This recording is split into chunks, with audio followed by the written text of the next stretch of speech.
Okay.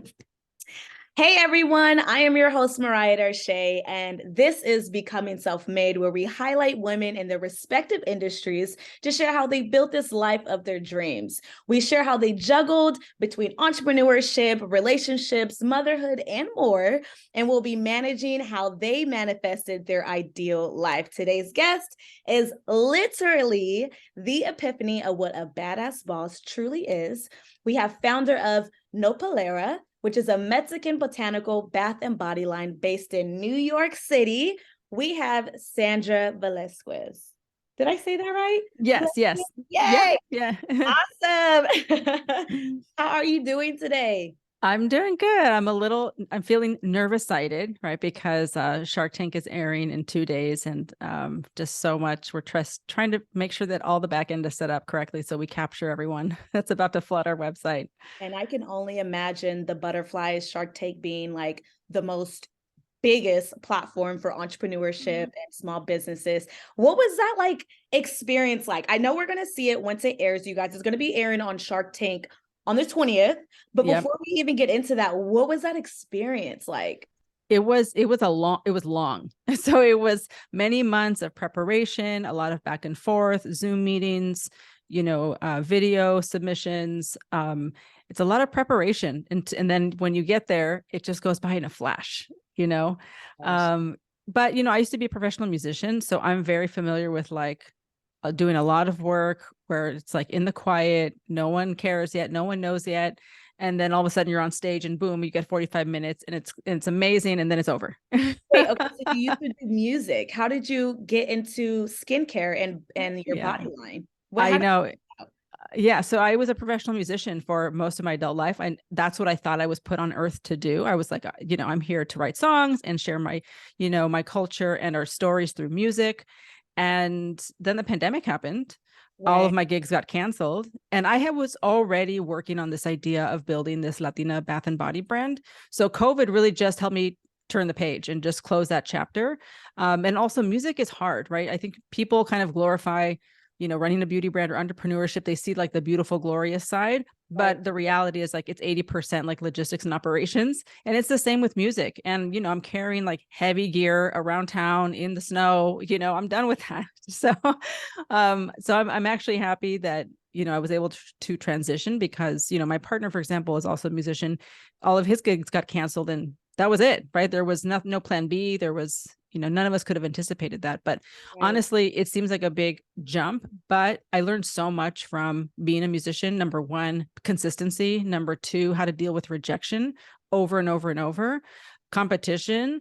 Um, just I just strengthened my resilience muscle through my music career, which you absolutely need as an entrepreneur, right?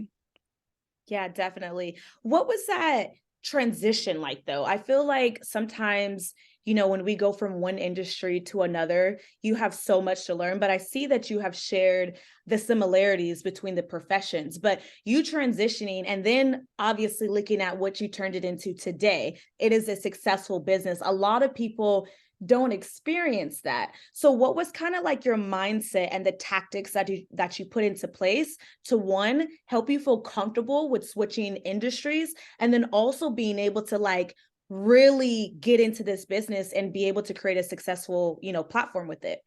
Yes, I certainly don't want to make it out to be easy, and Yeah. certainly not overnight. Switching industries, you're learning a whole new skill set, especially as we get older, as adults, we get very settled into our existing skill sets and what we know and what we're good at. And not everybody wants to go learn a whole new thing, right?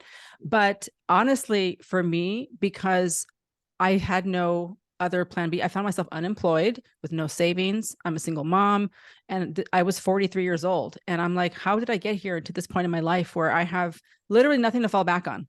There's no husband with an income, there's no savings account to pull from.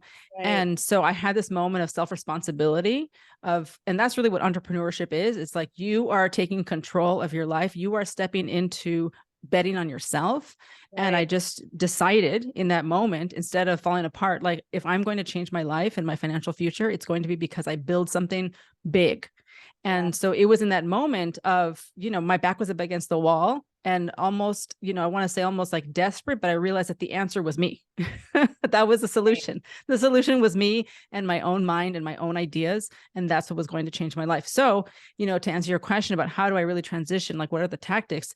It means I had to learn a whole new industry. I had no network. I had no Yes. contacts. I was like, how do I find ingredients? How do I get products made? How do I find anything?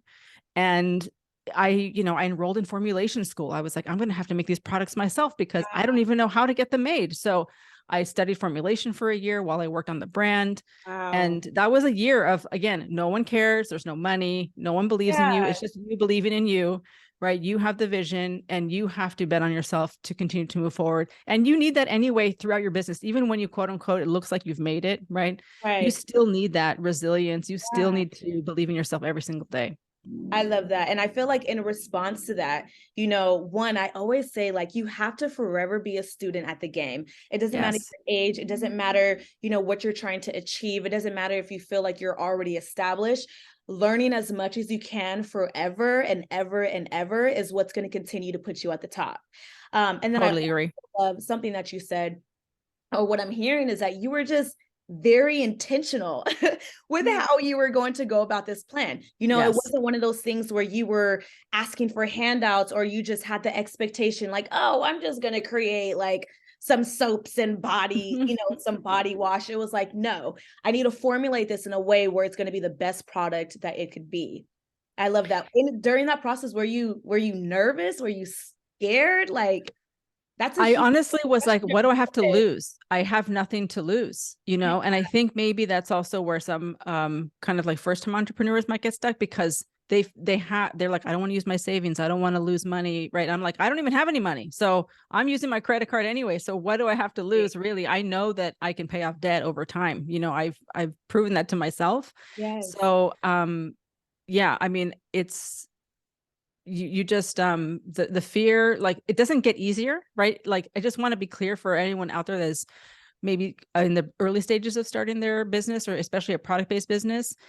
Even all of these amazing things that have happened, like being in Nordstrom, being in Credo, being on Shark Tank, like I still have anxiety, right? You still carry this fear of like it could all fall apart, it could all go away, we could still lose everything. Like it doesn't go away. Like you just get stronger as you continue to be consistent in your journey. I love that. I love that. And speaking of retailers, for some who may or may not know, Nopalera is actually in several retailers, right? Yes. We have Nordstrom, as you said, Credo Yeah. Beauty, over 350 independent retailers nationwide, actually. For that process itself, I just want to know personally, when you received your first yes, I would assume that prior to that, it was no, no, no, no, no. We all know that we have to go through several no's before we receive that first yes. What did you do? Did you go out and like celebrate? Did you take some shots back? Would you Yes. go to brunch? What did you do? I still have yet to celebrate. Oh my God. Oh my goodness. So, honestly, I was, I was a musician for my entire adult life, but because I live in New York City, which is a really expensive place to live, I've always had to have a day job. So I worked first at a college as like an administrator, and then I ended up in CPG sales. So I used to work for food and beverage brands, like in sales. And I was prepared as a sales agent, right? Right. To go out and like get the business. Was like creating my hit list. I was like, these are all the retailers I'm going to go after. I know exactly what to say. I know what the email should look like. And to be honest with you, Mariah, like they came to us. And that was a big Wow. surprise to me. And even still to this day, like now we're at like 400 boutiques across the country. We can't even keep up with they apply through the link in the footer of our website. And we have to say no to a lot of them because we're saturated in certain cities, right? Right. Because these boutiques get mad if you're a boutique owner and like Right. the boutique across the street is also carrying the product, like you're like, no, we need to be the only one on this block. Mm-hmm. So it's not like when you sell a protein bar where you want it to be in every single bodega, store, airport, whatever. With beauty, it's not that way. And so it was a shock to me that all of these boutiques, I didn't even know there were so many boutiques in the country to begin with. Right. I was Right. like, what city are you in? So Like, they huh? actually, yeah, they all applied. They came to us, which was a big shock because I was like, oh, okay. And then obviously, the bigger ones like Nordstrom and Credo and Free People, those ones, required meetings. But, you know, the boutiques are really the bulk of our wholesale business because they prepay. There's Right, no chargebacks. There's less competition because these are like very highly curated, smaller spaces. So we're not on the right, shelf with like 100 brands. right. Um, and I think that's just also an important distinction. I always like to remind people, like, forget about the vanity metrics, like look at where the money is coming from and make sure that you take care of those people, you know? It's that because I know that you said you were surprised that they came to you, even Yeah. amongst all the outreach that you were doing yourself, they came to you. So what do you think that you did to set your business up to Mhm. allow that traction to even be approached to you? Yes, great question. I think it's two things. Number one, in that first year when it was like year zero, when it was just me building, right? I was working 3 jobs. I had to go out and get more jobs, obviously, right? So I was building the brand at night. I was studying formulation and I was working with my designer on the branding. So investing in branding, again, I had no money. I paid for my branding on a payment plan. So Right, I like to remind people, like, if you don't have money, get creative. There's no right. shame in That's the asking for a word. payment plan. Just be like, hey, okay, it's going to Yep, cost I don't know, let's say $10,000. Can we spread it out over like right. 8 months? You Right. know, no shame, you know, No like do shame. whatever you I have to love it. do. Do whatever you have to do to get it done and make it how you want it instead of creating from a place of, well, I can't afford it. This is all I can afford. So I'm just going to hire someone on Fiverr. And so I can just pay like $100. Right. Right. So investing in branding and really working on the brand, like what do we stand for? Who are we making this for? How do we want people to feel when they look at our product? And so really working on all of that, the messaging, and then that comes through, right? And then number two, being visible. So even before I had products to sell, I had already created an Instagram account. I was already posting. I was already running ads. This was before the iOS 14 update where you could actually run targeted Facebook ads. Like I could say, show this image to women who are between the ages of 27 and 35 who live in Austin, Los Angeles, Chicago, Right. New York, who like salsa, who like beauty, who like Yeah. human rights. You could really target people. That is no longer, by the way. So everything has changed in the marketing landscape. Right. Right. But Right.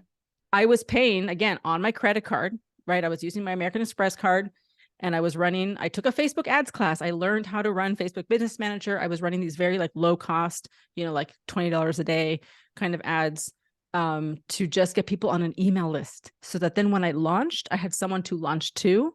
And so I already had Wow. built a presence, you know, online so that when I turned my website on, the orders just came. Right. I'm just so truly, honestly amazed that you had all these tactics in place. And like you had them coming from a different industry. You had them, being a single mother, like there's so many things that like you were not going to take no for an answer, and you just continue to push through. And speaking of being a mother, I know that, that within itself becomes a challenge. I have 2 kids on my own. Mm. And when you are trying to stay true to yourself, you're trying to continue to be self-sufficient, independent, do things that continue to make you happy while doing this, being a mom, trying to make them happy. Yeah. Yeah. It could become very overwhelming. And Yes. sometimes you just feel like it's best just to take a step back. However, Miss Sandra did not do that. You You guys took a step forward. take a step forward. So, what was that mental state for you when it came down to juggling motherhood and being a successful entrepreneur in the good times and in those more sour times? Yeah, you know, people use the word sacrifice a lot, but I actually don't. I'm not a fan of the word sacrifice. I prefer priorities. So Okay. instead of like, it's just a way that you position it in your mind, right? Instead of saying like, well, I sacrificed hanging out with my friends. No, my priority was to build this brand, to change my life, to change the life of my daughters. Because even though she didn't know it at the time, I'm like, I'm also trying to change your life so that Yeah. you don't have to live in your overdraft fees, you Yeah. know, like I did when I was in my 20s. So for me, it's also as parents, we know that our children learn by watching us be us. It doesn't matter what we say. It doesn't matter if you say eat your vegetables. If they see you not eating vegetables, then they're not going to eat the vegetables, you know? Yes. So it's all about modeling the behavior. And I learned that, you know, as an adult now, I can look back and see the things that I learned about, you know, from my mother was just observing her live her life, you know, how she moved through the world, how she respected herself, how she went for things. And so those are the things that I know that my daughter is learning, even though she doesn't know it. Yeah. It's going to, she'll realize it at some point, because however you are, you have normalized that, right? Your kids are like, well, that's normal because that's how my mom acts, right? So if your children see like mom going for it, mom standing, not settling, right? Standing in your worth, like going for what you like, having an idea and going for it, believing that you can, that just normalizes that behavior for them. So, so I'm hoping that, in maybe like a decade, my daughter will be able to look back and say like, Oh, oh yeah. absolutely. Absolutely. Because I agree when it comes down to like modeling those behaviors, what you put out is what you receive, what they see is what they get, so I truly do believe, and I always use this example at my events, talking to other mothers as well, is, I truly do believe with the whole prioritizing thing as well and putting myself first. And it's not in a way where I'm putting myself first before my kids, like my kids come second to me because they don't, whatever that notive looks like to society. It's more so being able to be strong within myself, being able to be fulfilled in my happiness and my peace, so that I can fulfill them with that same thing even more. If I'm not good, then mommy can't be the best mommy that she can be. That's right. If mommy's not good, mommy can't be the best wife that she can be. I can't be the best business owner that I could be if I'm not good. So I truly do agree and love the fact that you say it's not necessarily a sacrifice, it's prioritizing yourself and the things that you need to do to create a bigger and better life for your children. I love that. I love it. Yes. It's definitely a different outlook to look at. And in addition to being a mom, like, girl, I'm really just trying to figure out how you're doing this all, because you are also a mentor. You are a mentor to emerging CPG brands, and you teach online classes about sales strategy. Yeah. Like, where does this fit in your day? Because we only have 24 hours of the day. I know. I know. I was teaching live classes. Well, before my brand really took off, I was teaching a monthly class that was like small group cohorts. And I was doing that for 3 years. And then I had started a lot of beauty founders started following me. Right. And so now I'm mentoring a whole different group because they have different questions, because beauty is a different category. And so I have like a private, entrepreneurial newsletter that I send out with just like actionable advice. I love to be transparent because, again, I was an industry outsider and I could not find, I was like, where is the door? How do I scale this castle wall? Right. And so I just love to be transparent and save people time. And I just hate gatekeeping, because even, coming from the music industry, there's so much gatekeeping as well.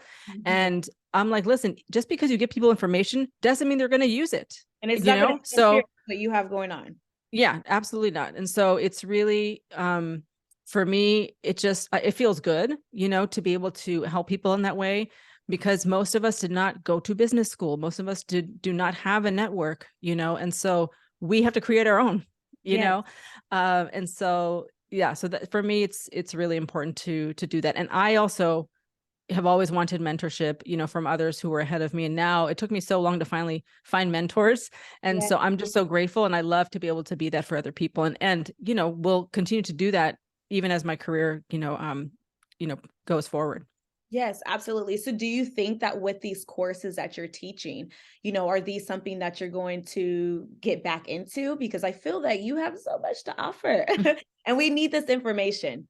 Yes. The thing is, it's so everyone is in a different stage of their business. And so the thing with classes is like, okay, is this right for you right now? Right. Because sometimes it's information that you don't need yet. But I think what everyone does need, and this is why I actually ended up like evergreening some of my classes on my personal website, is because so people can just take them anytime. They don't have to wait for me to be available, is everyone needs to understand margins.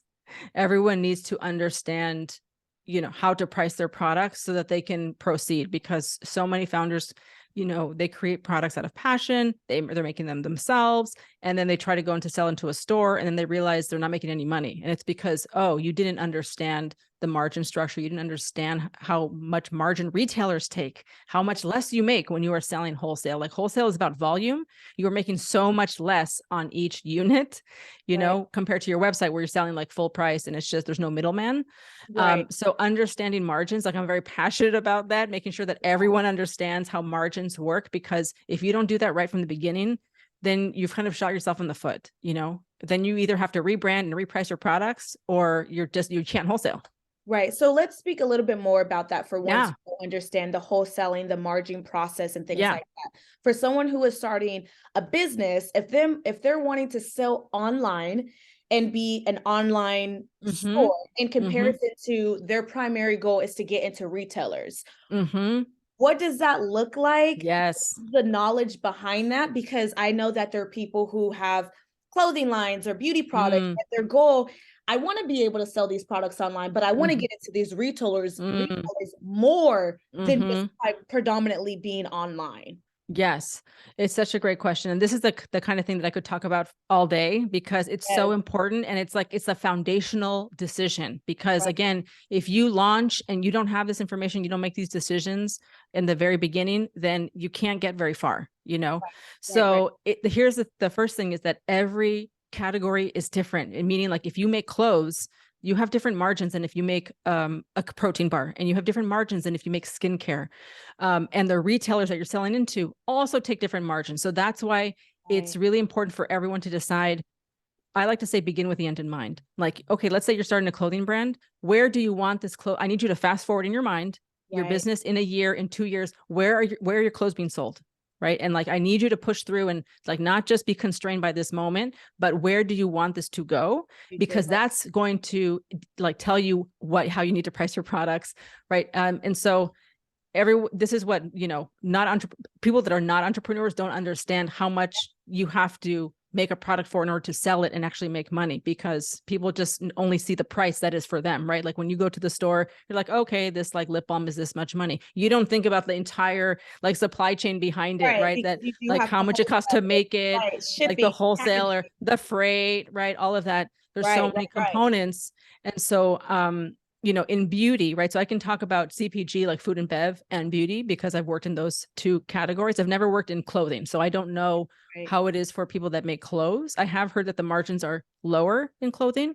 But for example, in beauty, retailers like Sephora, Ulta, and even Credo, they take a 60 margin, which is super high, meaning, right? So just to translate this for people that don't know what yeah, I'm talking about, yeah, what that means is like, again, you always work backwards. So if you buy something at Ulta for $10, Sephora is making 6 of those $10 because 60% of $10 is right, $6, right, right? right, Which means that wow, now walk it backwards. That means they have to buy it for $4 from you, right? Which means you need to make it for like less than $1. right, Okay. wow, And so, but let's say you're selling that same lip balm like on your website, you get to make a bigger margin because there's no middleman right between you and your customer. In food and beverage, right? In food and beverage, the retailers, like let's say Whole Foods, let's say you make a protein bar, let's say you make a drink and you want to sell it into a grocery store. Those retailers are taking like around a 40 margin because everyone's taking a lower margin because you're right, selling things for $3.99, right. right? So Like there's not much profit in that if everyone's taking these large percentages out of them. exactly. So retailers are taking a cut of 40, around 40, and then the distributor is taking a 25, and then you are taking, hopefully making a 50, which means you have to make it for so little, right? People don't understand how low their COGS, which is like their cost of goods, how low their COGS have to be. And right. And that's also the dilemma of being a small producer, because, like let's say you want to start a candle brand, and you're making the candles by yourself at home. Every candle is going to cost you a lot of money to make because it's Right, one person making it with no machinery. You're buying everything in small quantities, which means the price per everything is higher. right, It's only when you get at scale, when you're buying like, 50,000 vessels for your candles, that then each right, vessel comes down in price. So, but right. that's the thing, right? That's why it's so hard for people to scale because, they can't get their COGS down and low enough, how much it costs them to make the product, but it's required. Right. So what would you suggest in a situation like that where they're trying to scale their business or they're seeing in the foreseen future of Mhm. them wanting to, be in larger retailers? Would you suggest them starting online, or would you, because initially when you are starting Mhm. your brand, you are a one person company, Yeah. you Yeah. are playing all the roles of marketing and social media and Yeah.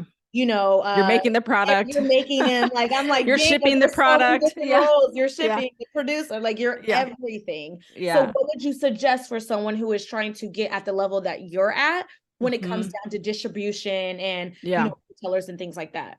Yeah. So you definitely want to start again, like don't make decisions based off of where you are now. Make decisions about where it is that you want to be and then work backwards. So if you're making, let's say, I'm just going to keep going with a candle example. Like let's say you're making candles in your home and you're buying like 100, jars at a time. Okay. Well, ask your supplier where the price breaks are. Like ask them now, how many vessels do I need to buy to get each unit like at a lower price? How much more wax, how many more pounds do I need to buy to get it to a lower cost per pound? So start like asking those questions about where the price breaks are so that okay, well, when I get to this, then my entire COG is going to go down to this much. And that means my margins will go up. Right.